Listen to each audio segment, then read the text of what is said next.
Hello guys, welcome back to the channel Learn CA with Universe. இந்த வீடியோவில் என்ன பார்க்க போகிறோம் அப்படின்னா ஸ்ட்ராட்டஜிக் மேனேஜ்மெண்ட்டில் chapter 1 next part of the video. So first part of the video வந்து பார்க்கல அப்படின்னா போயிட்டு பார்த்துட்டு வந்துடுங்க. ஸோ அதோடைய கண்டினியூஷன் பார்ட் தான் இந்த video. So last part of the வீடியோவில் என்னென்னலாம் நம்ம கவர் பண்ணோம் அப்படின்னா மீனிங் வந்து பார்த்தோம், அண்ட் தென் வந்து டெஃபினேஷன் பார்த்தோம், அப்புறம் இம்பார்ட்டன்ட் பெனிஃபிட்ஸ் வந்து பார்த்தோம். ஸோ இந்த வீடியோவில் மீதி இருக்க அந்த 5 டாபிக்ஸும் வந்து கவர் பண்ணிடலாம் fast quick and short. Okay guys. So இப்போ வந்து நம்ம என்ன டாபிக் பார்க்க போகிறோம் அப்படின்னா proactive reactive. What proactive reactive? இது என்னது? ப்ரோஆக்டிவ் ரியாக்டிவ்னா என்னது அப்படின்னு பார்த்தோம்னா ப்ரோஆக்டிவ் ரியாக்டிவ் அப்படிங்கிறது ஒரு ஸ்ட்ராட்டஜியோடைய ஒரு ஆக்ஷன்ஸ் அப்படின்னு நம்ம சொல்லலாம். சரியா? என்னது இது ஆக்ஷன்ஸ்? இந்த சென்ஸ் எப்படி சொல்கிறீங்க நீங்கள் அப்படின்னா, ப்ரோஆக்டிவ் அப்படிங்கிறப்போ ஒரு கம்பெனி வந்து ஸ்டார்ட் பண்ணி அவங்க இம்ப்ரூவ் பண்ணுறதுக்காக என்ன பண்ணுவாங்க, மார்க்கெட் கண்டிஷன், அவங்களோட ஃபினான்ஷியல் கண்டிஷன் இதிலெல்லாம் வந்து டெவலப் பண்ணணும்னு நினைப்பாங்க. ஸோ அதெல்லாம் வந்து இம்ப்ரூவ் பண்ணணும்னு நினைப்பாங்க. சரியா? ஃபர்ஸ்ட் என்னது ப்ரோஆக்டிவில் அவங்களுடைய மார்க்கெட் கண்டிஷன், ஃபினான்ஷியல் கண்டிஷன் இதெல்லாமே என்ன பண்ணணும்னு நினைப்பாங்க, இம்ப்ரூவ் பண்ணணும்னு நினைப்பாங்க. நியூ பிளான்ஸ் வந்து கொண்டு வருவாங்க. ஓகேவா? ஸோ அது ஒரு பிளான்டு ஸ்ட்ரக்சராக வந்து வச்சுருப்பாங்க. ஸோ இதான் பண்ணணும் நம்ம அப்படின்னு சொல்லி ஒரு ஸ்ட்ராட்டஜி வந்து வச்சுருக்கிறது தான் என்னது, ப்ரோஆக்டிவ். ஓகேவா? என்னது ப்ரோஆக்டிவ். நெக்ஸ்ட்டு ரியாக்டிவ்னா என்ன? நெக்ஸ்ட்டு என்ன பார்க்க போகிறோம்னா ரியாக்டிவ். ஸோ ரியாக்டிவ்னா என்ன? ரியாக்டிவ் இன் த சென்ஸ் ஒரு ரெஸ்பான்ஸ், அவ்வளோதான். ஓகேவா? என்னது ஒரு ரெஸ்பான்ஸ், ஒரு fresh market conditions. For example இப்போ ஒரு மார்க்கெட்டில் வந்து இதை தான் மக்கள் எல்லாருமே யூஸ் பண்ணுறாங்க, ஸோ இதை தான் அதிகமாக டிமாண்ட் இருக்குது அப்படின்னா, ஸோ மற்ற கம்பெனியில் செய்கிறப்போ நம்மளும் அதை செய்யணும். பிகாஸ் அதை நிறைய மக்கள் வந்து யூஸ் பண்ணுறாங்க. நம்மளுக்கு விருப்பம் இல்லைனாலும் நம்மளுக்கு அதுலேருந்து சேல்ஸ் போகும் அப்படிங்கிறனால நம்ம அதை பண்ணுறோம். ஸோ அப்போது அது ஒரு ரியாக்ஷன் தான், நம்ம அதை பிளான் பண்ணலை. சரியா? ஸோ இப்போ ஃபார் எக்ஸாம்பிள் இப்போ வந்து ஒரு டிஷர்ட் வந்து ஒரு லோகோ வச்சு ட்ரெண்டிங்காக போகுதுன்னு வச்சுப்போம். ஓகேவா? பட் நம்ம கம்பெனியில் அது வந்து என்னென்னா விருப்பம் இல்லை, நம்ம அதை ஸ்ட்ராட்டஜிலையும் வச்சிடல. பட் இங்கே என்ன ஆகுது அப்படின்னா, அந்த லோகோ போட்ட அந்த டிஷர்ட் வந்து எல்லாருமே விரும்ப ஆரம்பிச்சிட்டாங்க, யங்ஸ்டர்ஸ் எல்லாருமே விரும்ப ஆரம்பிச்சிட்டாங்க. ஸோ அந்த மாதிரி டைமில் நம்ம என்ன பண்ணணும், ஸோ சுற்றி எல்லா கம்பெனிலையும் அந்த ப்ராடக்ட் ரிலீஸ் பண்ணுறப்போ நம்மளும் அதை ரிலீஸ் பண்ணி தான் ஆகணும். பிகாஸ் அது சேல்ஸ் அதிகமாகுது. ஸோ இந்த மாதிரி ஒரு ஃப்ரெஷ் மார்க்கெட் கண்டிஷனில் அந்த ட்ரெண்ட் என்ன இருக்குது அதை வந்து நம்ம பார்த்து செய்கிறதா என்ன அப்படின்னா ரியாக்டிவ்னு சொல்கிறாங்க. So reaction to the fresh market conditions. ஓகேவா? ஸோ இது ஒரு அடாப்டிவ் தான், நம்ம வந்து க்ரியேட் பண்ணலை. ஸோ சுற்றி என்ன என்விரான்மெண்ட் இருக்கோ அதை அடாப்ட் பண்ணி நம்ம அதை வந்து பண்ணுறோம். அதுதான் வந்து என்னது ரியாக்டிவ். சரி, இப்போ ஒரு கம்பெனியில் வந்து ப்ரோஆக்டிவ் மட்டும் யூஸ் பண்ணணுமா இல்லை ரியாக்டிவ் மட்டும் யூஸ் பண்ணணுமா? ரெண்டுமே வந்து செப்பரேட்டாக யூஸ் பண்ணக்கூடாது, ரெண்டுமே ஒரு காம்போவாக யூஸ் பண்ணணும். ஓகேவா? ஃபுல்லாக ப்ரோஆக்டிவும் யூஸ் பண்ணிட்டு இருந்தாலும் யாரும் கவனிக்க மாட்டாங்க, ஃபுல்லாக ரியாக்டிவும் யூஸ் பண்ணிட்டு இருந்தாலும் யாரும் கவனிக்க மாட்டாங்க. சரியா? ஸோ நம்ம கம்பெனி வந்து கொஞ்சம் ரன்னிங்கில் தான் இருக்குது, டிஃப்ரெண்ட்டாக பண்ணுவாங்க அப்படின்னு நம்ம மக்கள்கிட்ட காமிக்கிறதுக்காக நம்ம ப்ரோஆக்டிவ் ஸ்ட்ராட்டஜி யூஸ் பண்ணணும்.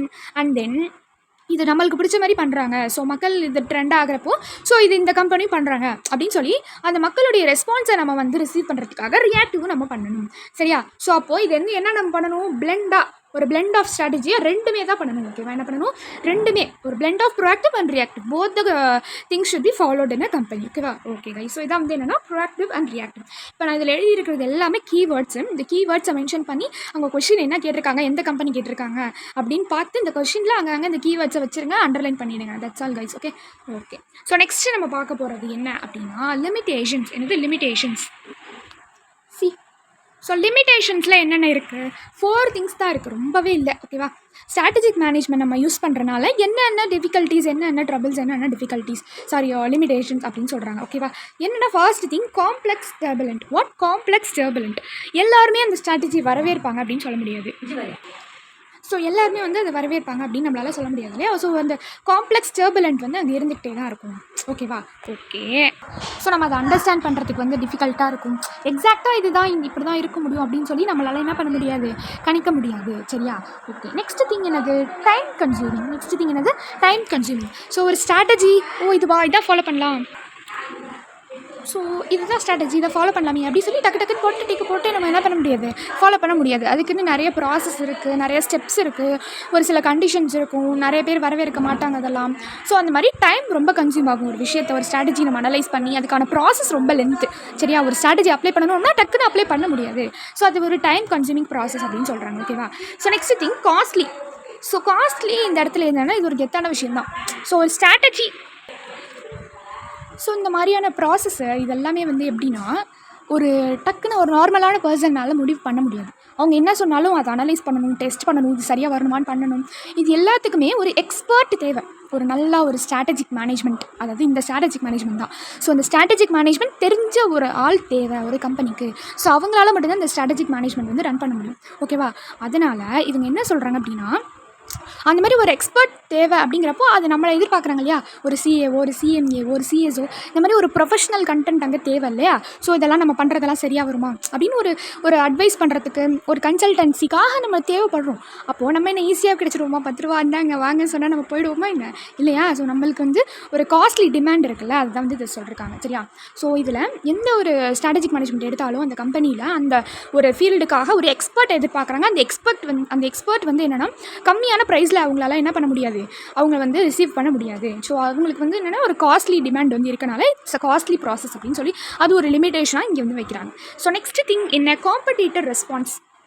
So it's very very important in the sense competitors ரெஸ்பான்ஸ்னு சொல்கிறப்போ, இப்போ நம்ம ஒரு விஷயம் வந்து நியூவாக வந்து ட்ரை பண்ணுறோம் அப்படின்னா, ஸோ அதை பார்த்துட்டு காம்படிட்டர்ஸ் வந்து சும்மா இருப்பாங்களா? நம்மளும் பண்ணணும்னு பண்ணிகிட்டே இருப்பாங்களா? ஸோ அது ஒரு விஷயம் இதில், இது ஒரு லிமிடேஷன் இதில். ஓகேவா? ஸோ காம்படிட்டர் ரெஸ்பான்ஸ் எப்படி இருக்குன்னு சொல்ல முடியாது. நம்ம ஸ்ட்ராட்டஜி விட்டு டெவலப் பண்ணலாம், இன்னும் அதிகமாக பண்ணணும்னு நினைப்பாங்க. ஓகேவா? இல்லை நம்ம ஏதாவது வந்து ஒரு விஷயத்தை வேணாம், இது நம்மளுக்கு வந்து சரியாகாது அப்படின்றப்போ, அவங்க வந்து அது கரெக்டாக பண்ணுறாங்க, நம்மளும் பண்ணலாம் அப்படின்னு சொல்லி அவங்களும் அதை ரிமூவ் பண்ணுறதுக்கான வாய்ப்பு இருக்குது. ஓகேவா? ஸோ இதுதான் என்ன அப்படின்னா limitations of the strategic management.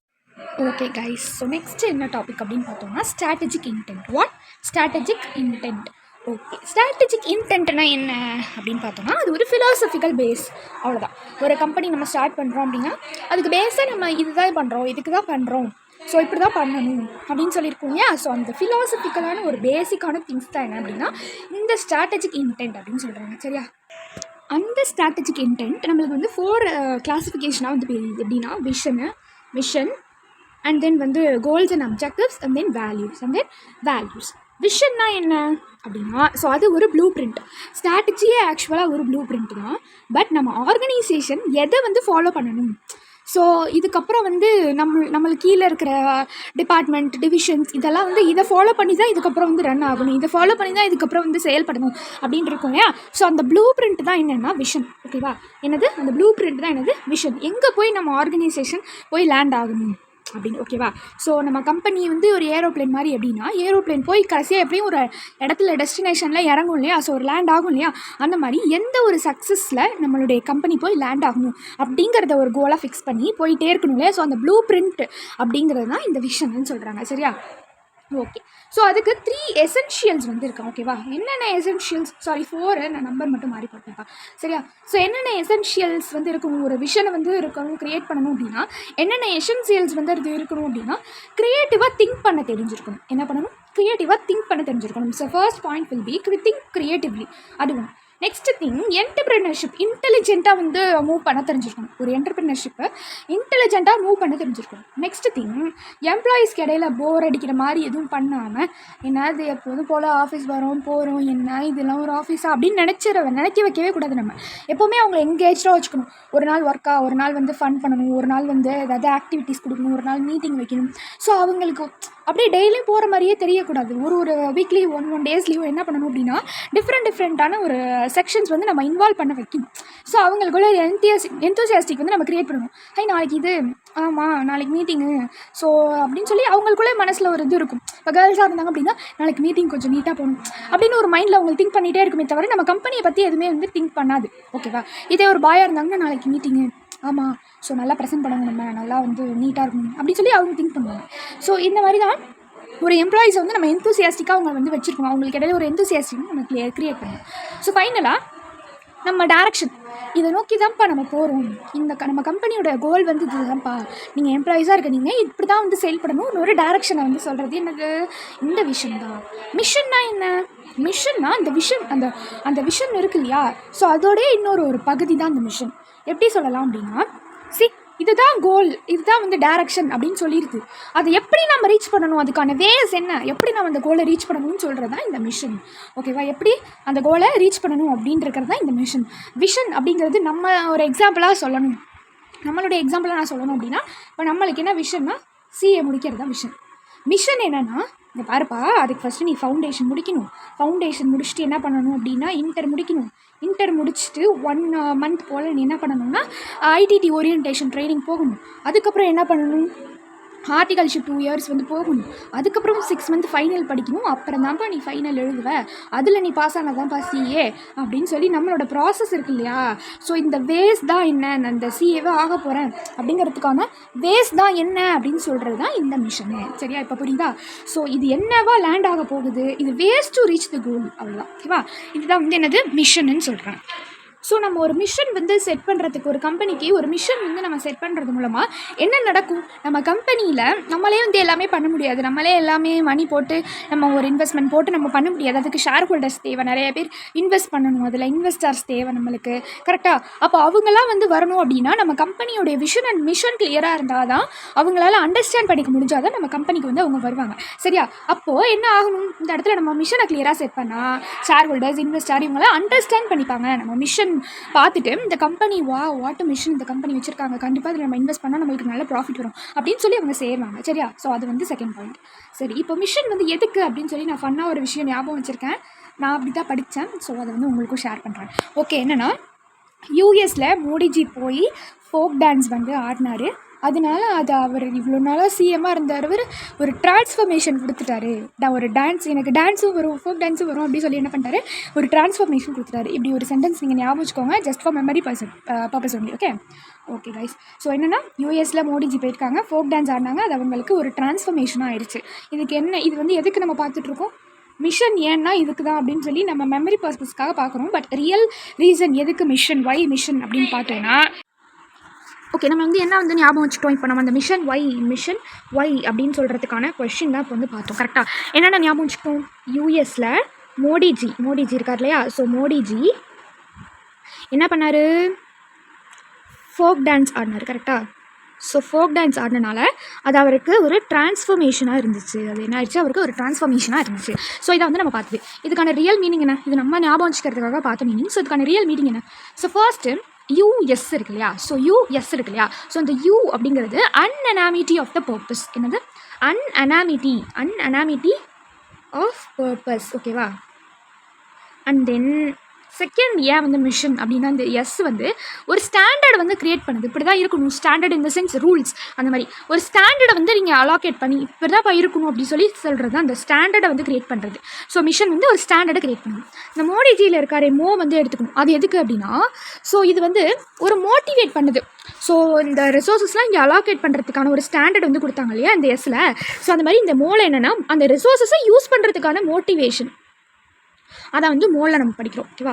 Motivation, U for unanimity of purpose, and S for ஸ்டாண்டர்டாக வந்து ரிசோர்ஸ் அலோகேட் பண்ணி கொடுக்குறது, எம் ஃபார் மோட்டிவேஷன். ஓகேவா. மோட்டிவேஷன், அந்த ரிசோர்ஸ் எப்படி யூஸ் பண்ணணும் அப்படிங்கிற மோட்டிவேஷன்.